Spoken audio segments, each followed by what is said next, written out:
सुथरा पंजाब की मुहिम के तहत ये देखें बिल आना शुरू हो गए हैं। ये बिल आया है सियालकोट वेस्ट मैनेजमेंट कंपनी की तरफ से। ये बिल दिखाओ जरा। इसके अंदर हमें जो बिल आया है वो 2000 रुपया बिल आया। ठीक है, ये हमारा इस शॉप का आदम टायर शॉप का, ये पर शॉप का नाम भी दिखाओ, आदम टायर शॉप इसका नाम है। 2000 रुपये हमारा बिल है। साथ ही हमारी दूसरी शॉप है डस्का मशीन स्टोर के नाम से, इसको ये बिल भेज रहे हैं 6000 रुपया। ठीक है, वो हमने रिसीव नहीं किया। साथ उस साइड पे हमारा राष्ट्रीय बैंक है, उसका फंड देखे उनको भी बिल है सेम इसी तरह 2000 रुपये का। ठीक है, अब एज पर रूल जो बिल बनता है उसके मुताबिक जो फंड के हिसाब से आपको चार्ज करना चाहिए। इसमें जो लगा हुआ इसको 6000 किस बेस पे हमें कर रहे हैं। ठीक है, इसका 6000 रुपये बनती नहीं।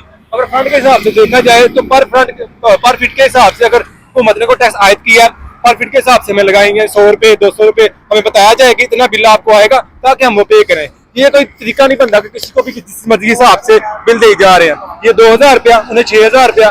साथ में बैंक का फंड देखें, आप आगे इस साइड पे आओ जरा। ये आप बैंक का फंड देखें जरा। बैंक का फंड कम से कम बन रहा है 30 फीट बन रहा है, 30 फीट का बैंक का फंड बन रहा है। और हमारी शॉप का जो फंड बन रहा है वो कम से कम 15 फीट बन रहा है। तो इनको भी 2000, तो आदम टायर शॉप को भी 2000 रुपये बिल है।